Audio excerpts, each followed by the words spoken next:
Today we're going to learn about surface integral for 15.6. There's two portions of it. One is a surface integral, one is a scalar form, one is a vector form. So I'm going to do the scalar form first and then do the vector form later. Because it's a long session, so I break it to two parts. So the first part is about scalar forms. And so what is the surface integral first? Surface integral means you integrate over a surface, okay? So normally our derivative is a derivative along the x-axis or along the y-axis. And then for line integral, we are able to integrate. So for integration, we usually integrate along the x-axis or along the y-axis. Now we can integrate along the curve. And that was for line integral. Now for surface integral, we can even integrate along the surface. So we break this as surface, okay, with respect to surface area. So just like Math1c, okay, when you integrate along the x-axis, you respect to x. Along the y-axis, you respect to y. Along the line integral, you respect to the line, the little tiny arc length. And now when you integrate over the surface, you respect to ds, which is the little tiny area. So first, you're given a surface function. Okay, sometimes it's not given though. Okay, so I tell you when it's not given, then what happened. Okay, so surface function always in this format. Okay, equal to 0 on one side. It's also come from like this. So you first solve for g. Okay, and then you let g equal to g, subtract that, and then that's how you get a surface function. Now sometimes it could be y or it could be x here. Okay, then these two will change. So if you have y here, this will be x and z. If you have x here, this will be y and z, like that. And in this session, in the first half of the session, we're going to learn about scalar form first. So the first line integral, there's a two scalar form for surface integral. Okay, so the first scalar form is some type of function over the s, okay, over the surface, and then this is times by a little tiny surface, because you integrate over the little tiny surface area. So this is a little tiny surface area, and this is some type of scalar function. And so the ds is just a little surface area, just equal 1 plus gx squared, the derivative, partial derivative with respect to x from here, okay, and partial derivative with respect to y. That is the surface area. So that's the first. This one, we learned about this formula before from surface area. And so this is the first scalar form, okay? Now the second scalar form is come from what happens if you are not given this one. If you're not given this one and you need to parameterize a surface, sometimes the people, they like to parameterize it even though this is given. That'll be up to you, okay? That'll be up to you. So I'm going to give you the option, okay? But sometimes the parameterize is a little bit easier to do, sometimes not. So both way has an advantage and disadvantage. So I wouldn't know which one's nice for sure better, but I will, in my experience, I always try this way. I try this formula first. If it doesn't work, then I try the other one, because it's kind of like this. Just like when you solve quadratic equation, okay, you try to factor first. It doesn't work, then you use the quadratic formula. It's like this, okay. So what they do is that to parameterize this one, okay. So let's say I have let me draw my d of x here. Okay, I just draw the little tiny square one, the one that the orange color one I have earlier. Okay, so because I don't have the surface function, so I just take this one, and then I'm going to find a vector, a new vector on the parallel to the x direction or parallel to the UV plane. So it doesn't, or xy plane. So I usually use the x. but last time I used a U, so you can use a U also. It's all the same, okay? It's just different notation. This is parallel to y-axis because you know that that's your, okay, that's your x, that's your y, that's your z, right, for 3 dimensions. But they use a UV plane, but all the same, okay? And then this is a normal vector n. Because to find the area plane, you need a normal vector, right? And find the equation of plane, we need a normal vector. That was from 11.5. Okay, so this is equal to Rx cross Ry. And before we use Ru, okay, we used Ru last time. Okay, so the same as Ru cross Rv. Okay, and that's just a cross product. And then you have that. Then your second scalar form will be equal to S, and your ds here become F, and you parameterize Rx, so your xyz will become Rx cross Ry, or you can use Ru, okay, cross Rv, that's fine. And then your second part will be the length of that, okay, the length of this, because the two vectors cross each other, the length of two vectors cross each other is equal to the area for parallelogram, equal to the area of parallelogram. So it's equal to this little tiny area right here. Okay, so now you're going to multiply the length of that. Rx, I use Rx, the length, and then this is dA. Okay, so because the surface is a lot bigger than that, right? So I take a little, this is small piece, I find the area, that add them all together, okay, then become the whole thing. So that's this and that, this one, and this last piece is the area of the surface. Okay, and this just for when you put something here, okay, it just that you have one more function, that's all, a scalar function. It's kind of like become volume, kind of area, surface times by height, kind of like that. And then now we're going to, and then last time I also proved to you guys this is equal to that in last session, okay, 15.5, I proved to you guys these are equal to each other. So now we're going to do some examples. And the two formula, like I only said, okay, if it's something really basic, if the surface function really basic, I will take the first formula. If the surface function it cannot be done by, that's not giving you the surface function, and then the functions, and this, I mean, if the surface function is not given to you, okay, then you try the second, then try to parameterize the surface. Parameterize the surface means to give the function give a parameter equation or parameter function to the surface. That's what that means. And now we're going to see an example. There's no example in the book I like, so I put a class example.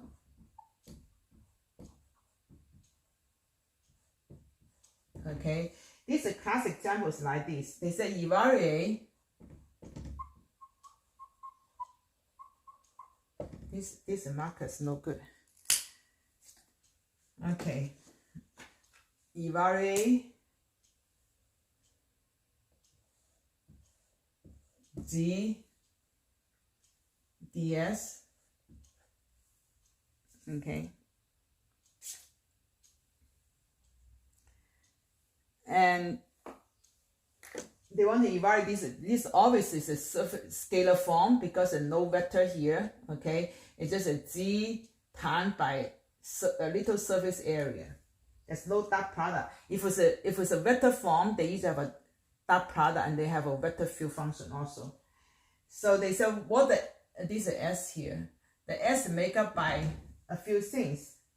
So S1 made up by 3 pieces. Okay. S is a cylinder.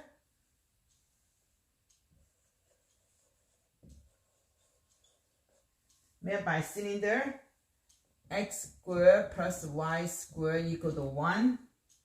And then S2 is a bottom of the cylinder. That means the bottom of the cylinder, okay? Like when you see notation like that, it usually means the bottom of the cylinder.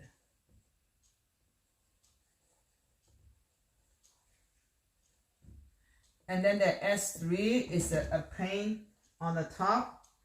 Z is equal to 1 plus X. So what this picture is like this, okay?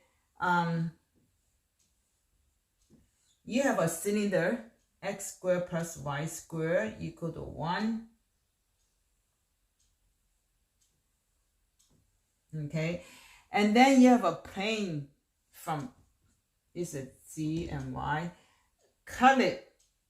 Okay, this is a X equal to. So you cut it through cut it through this cylinder. So Z is equal to 1 plus X.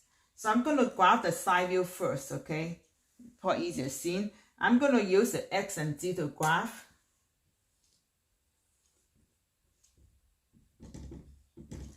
And the cylinders are right here. Now this is a side view. Okay. Now I'm going to cut it when X equals 0, Z is equal to 1. So let's say this is 1 here. Okay. When Z equals 0, X equals -1, so right here. So the plane cuts through this cylinder like this. Oh, you know what? My cylinders are off. One should be here. My scales are wrong. -1. So when Z equals 0, S equals 1.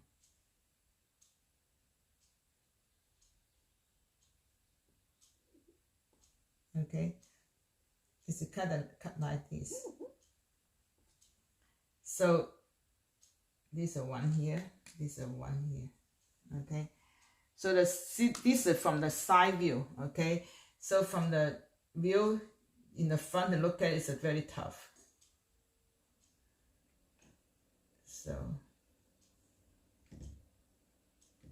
So it cut like this.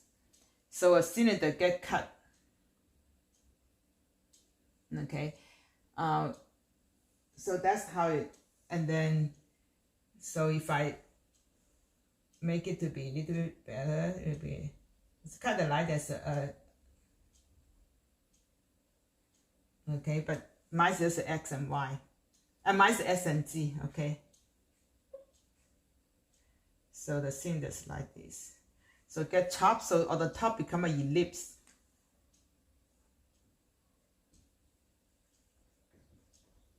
An ellipse shape. Okay, you chop it like this. Okay, so on the top looks like an ellipse. So in this one's S is in the back, the chop is in the back. So now they want to find the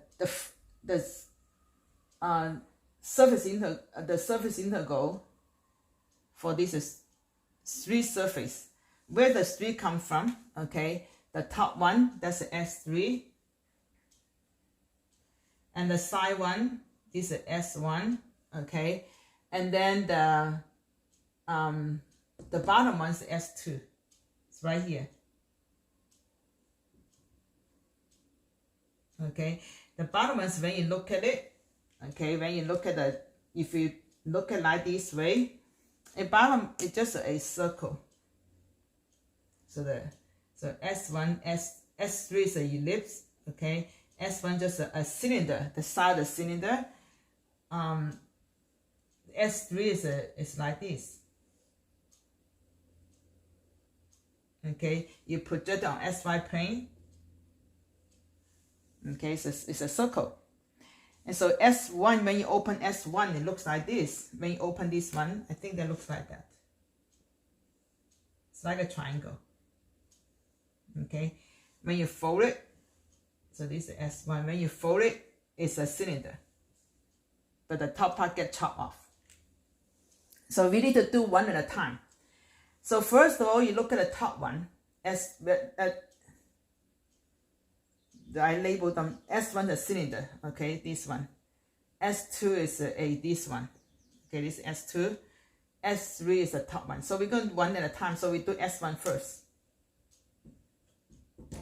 Okay, to do S1, look at this. S1 is a cylinder.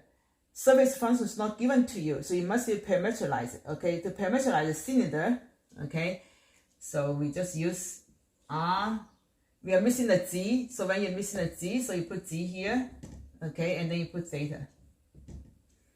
And that's equal to, because the R is equal to 1 here, so that's nice, so it's become cosine theta, sine theta, and then G. Okay, and then now we're going to find the R, take the partial derivative, because when you parameterize a function, so to get the equation of the function, you have to find the normal vector, right? So you always need to, by the formula, okay, RG first, take the derivative G, so you have no G here, so 0, 0, 1. That's very nice. And then we go R theta. R theta equal to negative sine theta, cosine theta, and then 0. Then now we're going to take the cross product.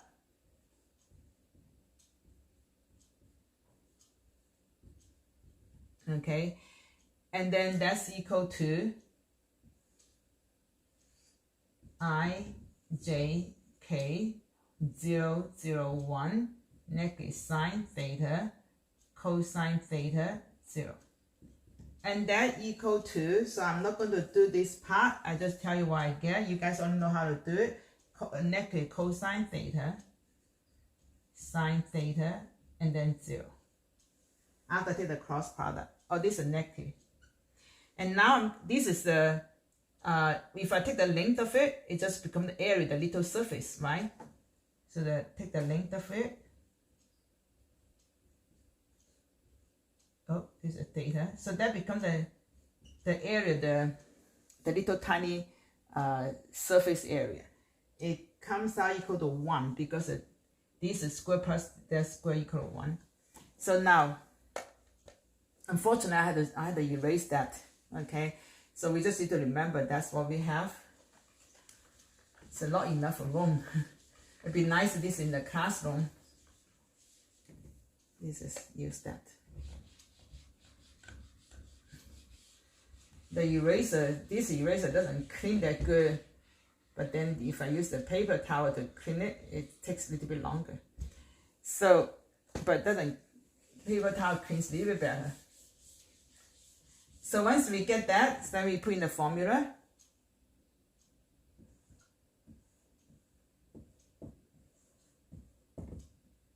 Okay, it's just equal to, and surface number 1, S1, G, and then RG cross R theta, and then D A. Oh, now I had the I had to use the S1. maybe I should have one more steps, but oh, I see. I change it to S1. Then this I can use become R. Because once you use a DA here, you have to use R here. These two little match, okay? DA is for the area, okay? So therefore, this is for the region of the area, okay? That's what that means. You need to correspond. If we put an S here, that becomes the surface for the area. Usually surface is a surface like that, okay? And if they use area, then they use R here. Means that this one only being projected on the G theta plane. And then now we only have a G here, so that's very nice. Now we just need to go, we have to use what? Parametric equations. I mean, not parametric equation, then we have used what? G theta. So G is from, oh, I forgot to give you guys earlier.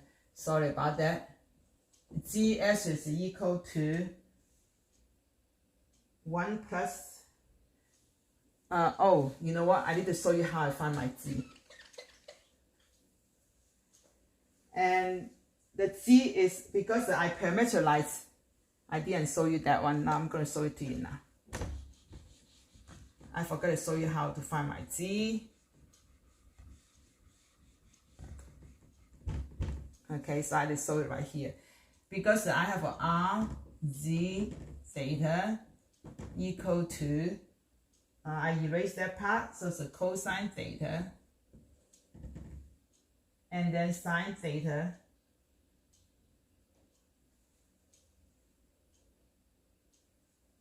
Sine theta. And then G. And you can see that G is between, or this actually is given to us. They said G is a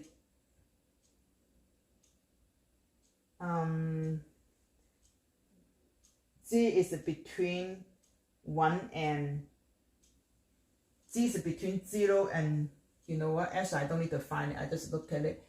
G is between 1 plus cosine theta and then 0. That's kind of nice. And then they said theta is between, well, theta I know it is between 0 to 2 pi. So G is between 1 plus cosine theta, okay, that is a cardioid. So that's a dg. So therefore the G should be inside because there's a variable here. So outside should be theta. The theta is between, you can tell here, theta is between, 0 to 2 pi. G is between 0 to 1 plus cosine theta. Okay, and then G here, and that's 1, so that's become dg d theta. You don't want the G outside here, then you cannot integrate because this is still unknown. Okay, so therefore you put the one that you know inside. And then now we're gonna go G is become 1/2 of G squared 0 to 1 plus cosine theta d theta.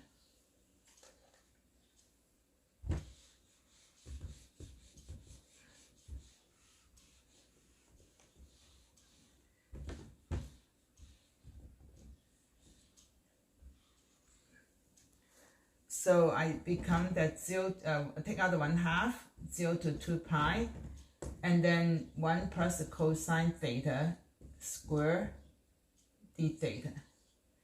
And that's 1/2, 0 to 2 pi, and then you just go ahead 1 plus the 2 cosine theta plus the cosine square theta d theta. And integrate is pretty straightforward. That's a theta plus a 2 sine theta.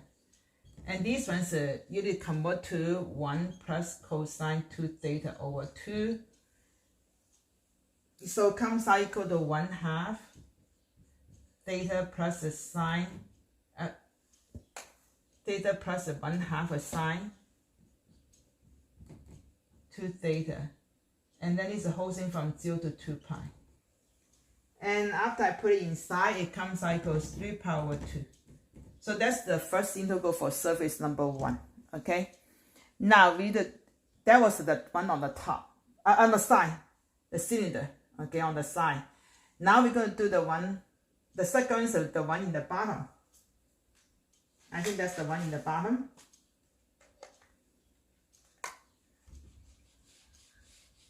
S2.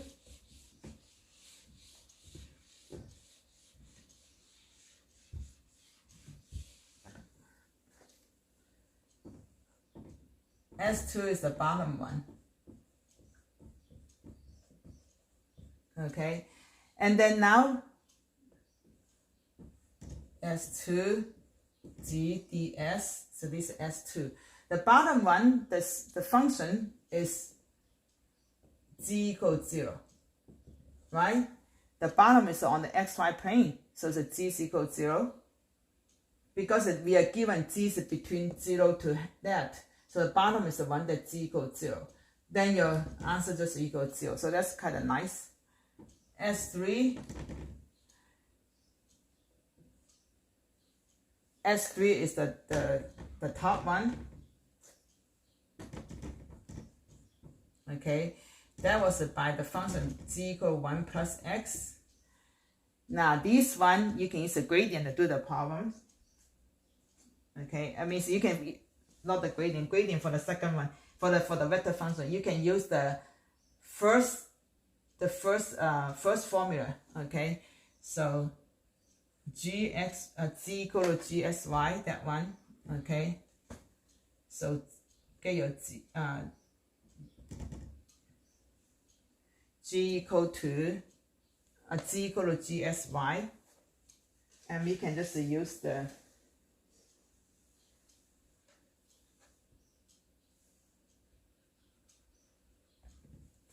use this one. Okay, and now we're going to get GX is equal 1, and then GY equal to what? 0.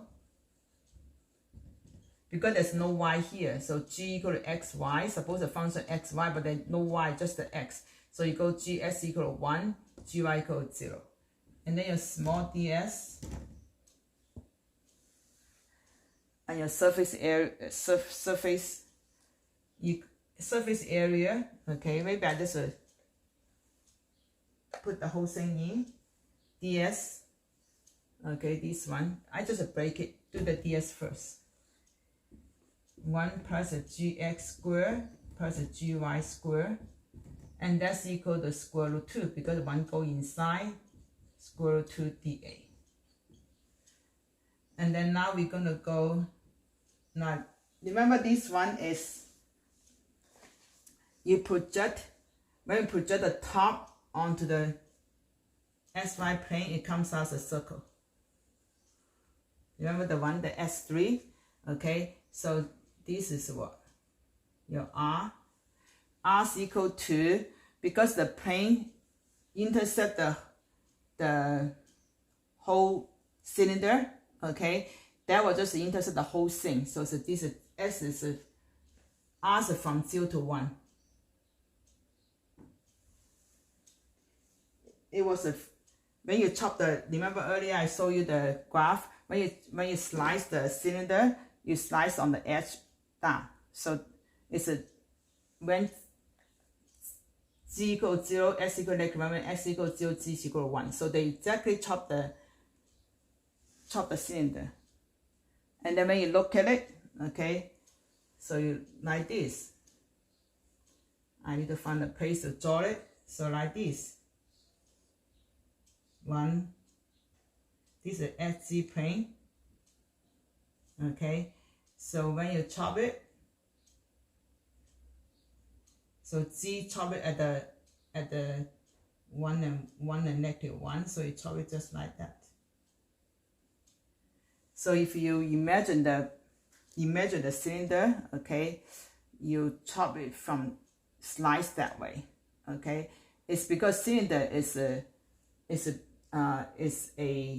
x squared plus y squared equal 1.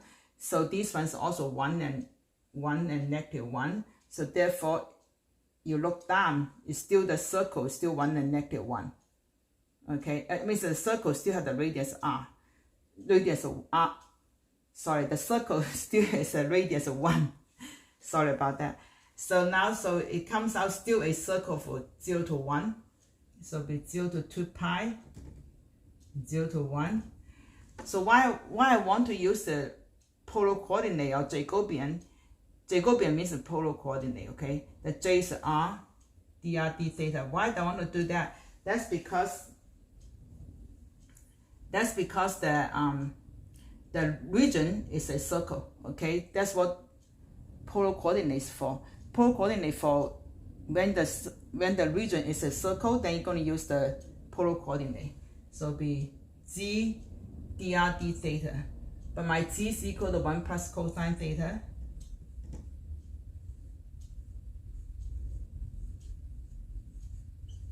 Okay, and then times by square root 2. Okay, because the square root 2 is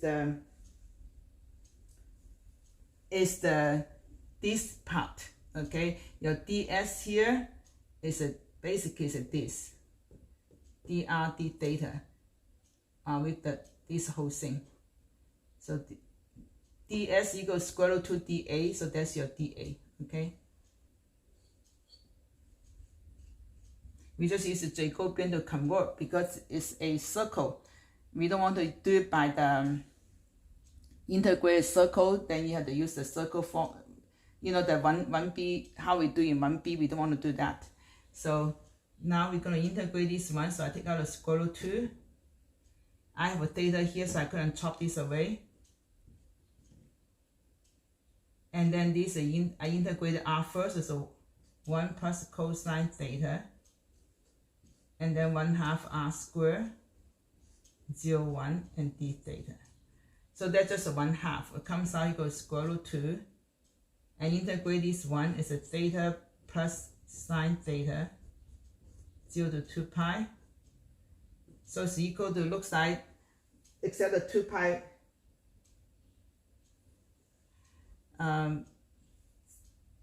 comes out equal to, oh, I forgot this one is 1 plus x. X equal to, z is equal to 1 plus x. I forgot to put r here, I'm sorry. Because z is equal to 1 plus x. So I replace the z inside here. I just put 1 plus cosine. So it'll be 1 plus r cosine. Sorry about that. Ooh, good thing. So this is r here. Oh, then we cannot do it like that way.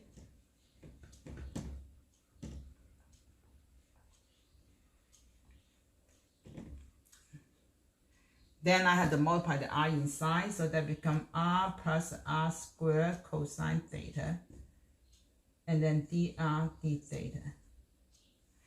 Then I integrate this one. Maybe I do on the top.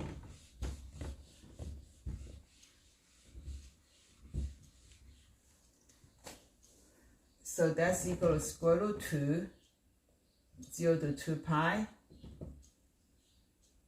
Oh, I forgot the 0 to 1. So I integrate this one, it becomes 1/2 r squared plus 1/3 r cubed cosine theta. Because cosine theta coefficient, 0 to 1 d theta. And put the 1 inside, square root 2, 0 to 2 pi, 1/2 plus 1/3 cosine theta, d theta. And that's equal to square root 2, 1/2 of theta plus 1/3 sine theta, 0 to 2 pi. It comes out, after simplify it, looks like just this one's going to give me a pi, so it's equal to pi times square root 2. So that's how you do the S3. Now we're going to add them all together. Okay.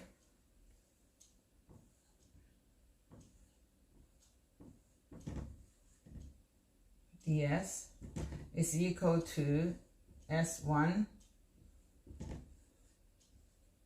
plus s2 plus s3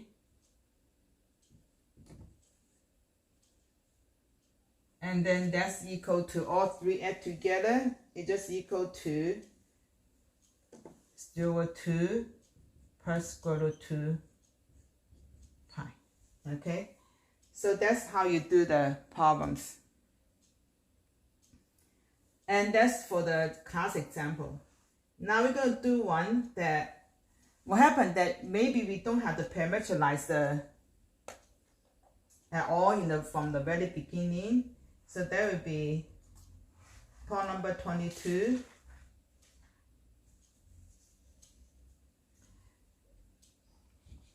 Because number 21, these class examples a little bit harder because there's three surface, okay?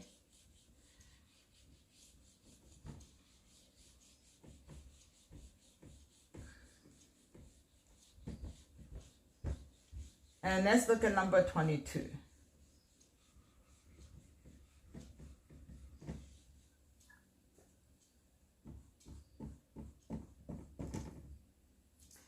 This time they are giving you, they said, a scalar function equal to x squared plus y squared plus z squared. This is a hemisphere, okay? And then they say your surface made up by z is equal to a cone, x squared plus y squared. That is a cone here, okay? So this is a top half the cone. And then they also make up by x minus 1 squared plus y squared less than equal 1. So that means that is the bottom. I want to see that, yeah. Number 22, yeah. Make up by these three things.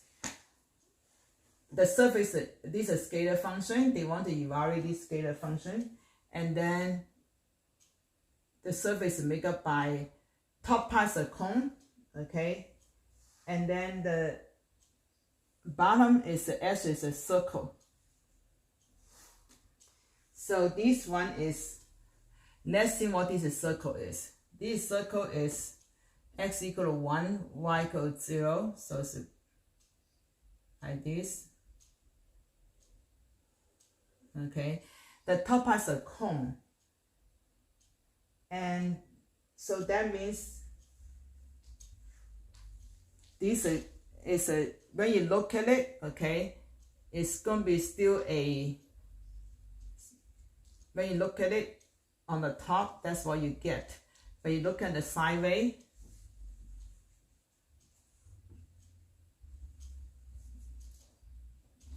that's the top part of the cone. Okay, and then inside, in the bottom, on the top, on this part, make up by another surface, is this, a cylinder. So it's made up by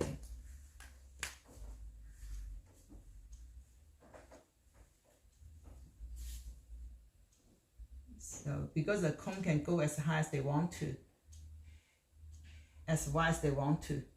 So I could be like this. Okay, so when I put these two things intersect each other, so the surface is a, I think the surface is talking about like this part. And then on the other side too. So when you project down, they still use this one as a guideline because this one, the intercept point is right here. That's where your R is. So that is your R right there. Okay, that's your R. So if you put in the 2 dimensions, oh, I only graph the 2 dimensions, so I don't need to do it. So this R is actually this right here, the R. Okay. I mean, this is the R of the cylinder, but then when you use the polar coordinate, your R's come out from the origin. So your R is equal to, I gave you guys a formula here before. Okay, the pattern is what? Cosine theta. R is equal to 2 cosine theta.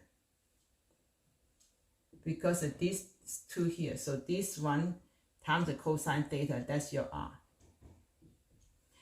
So that's what I gave to you guys. So if you don't remember this, you can convert it yourself. Okay, you can just convert it to polar coordinate. So now we're going to, so we kind of have an idea now. Okay, we're S2. Let's see. They said the bottom is made up by that, but they didn't say include that. They just said that the surface, they didn't give to you, they said surface is this and that, okay? But they didn't say that z is equal to 0. They did not say z equals 0, that means that this one can, this part can go as low as they want to. But the intersect area is still this part, okay? So the z equal to 0 is not included, so that means you don't need to test the bottom. You just need to test this surface. Just the cone one, okay? And the region when you project down is right here. I suppose to put it here. So now we're gonna just test this one, okay? So so I don't need to find S1, S2. The formula is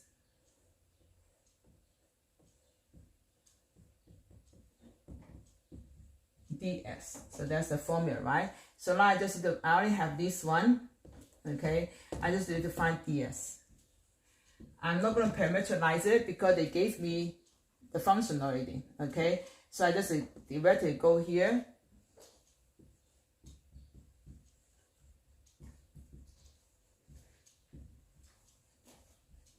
Okay, so now take the partial derivative. So gx equal respect to x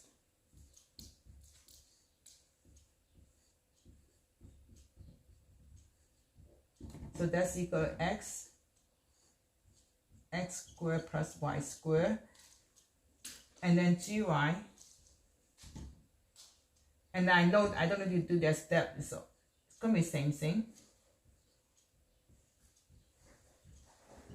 Okay, so now I'm going to put it inside the formula.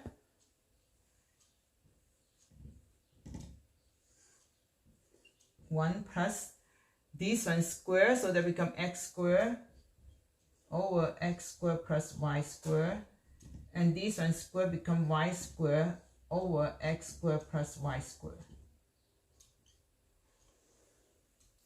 And then when I add together, what happened? This s will become 1 there, right? Because there'll be s squared plus y squared. So this s will become 1 here. So dA. So that's s will equal square root 2 dA. So this one, you don't need to parameter this one, okay? If you want to parameter, you can. So if you want to parameter a cone, okay? So let's say you say, well, I don't want to take the gradient like that. I'd rather parameter. If you want to parameter a cone, it's going to be like this. It'll be still a circle, right? Still, the cone project down. Now the cone project down is still a circle. So therefore will be r is equal 1. So it's a cosine theta, sine theta, and then c is equal r. Okay, that's the cone project parametric function. Okay, so if you want the parametric, you're going to get the same answer also. But I feel like this seems a little bit easier, so I use a formula number 1. So once I get that, I'm going to, so I erase this part. Sorry, I don't have enough room.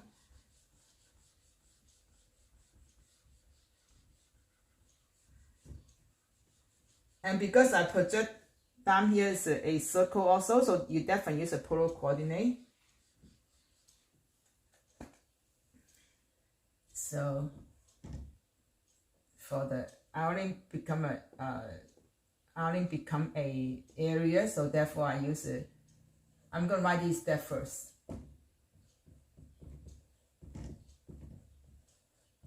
Okay, that will just equal to change the region area. Okay, so that's your R right here, and then square root 2 this one, square root 2 dA.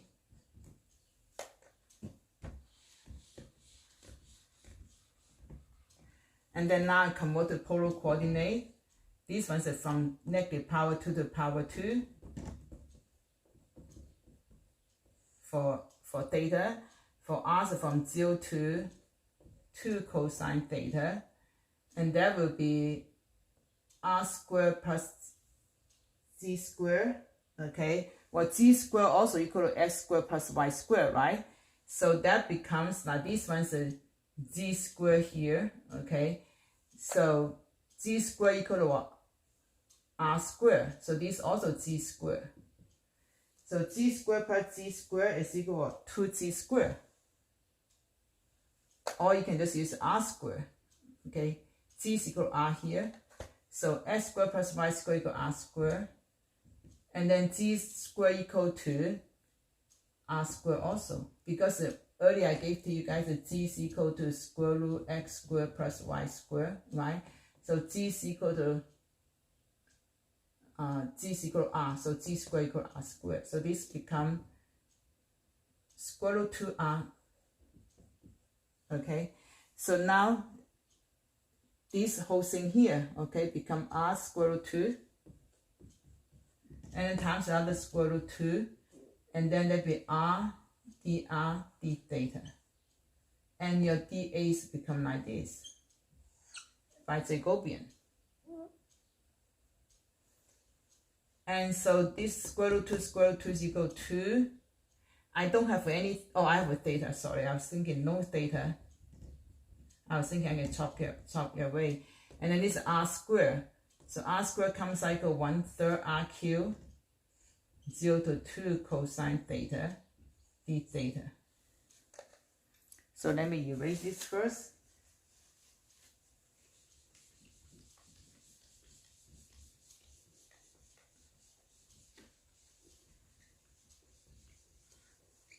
Okay.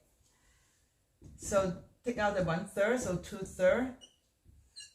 Negative power 2, positive power 2, and that would be 2 to the 3rd power is equal to 8. So I'm going to put out the 8 out here, and then cosine q theta, d theta. To integrate this one, you make it to be cosine theta, and then cosine square theta. And then using u sub, u equal to cosine theta, and this make it to be 1 minus sine square. Okay. And then your u is equal to cosine theta. And then it comes out, this is 16/3, okay? And this part comes out, the rest of it, okay? It just becomes, after I finish the whole thing,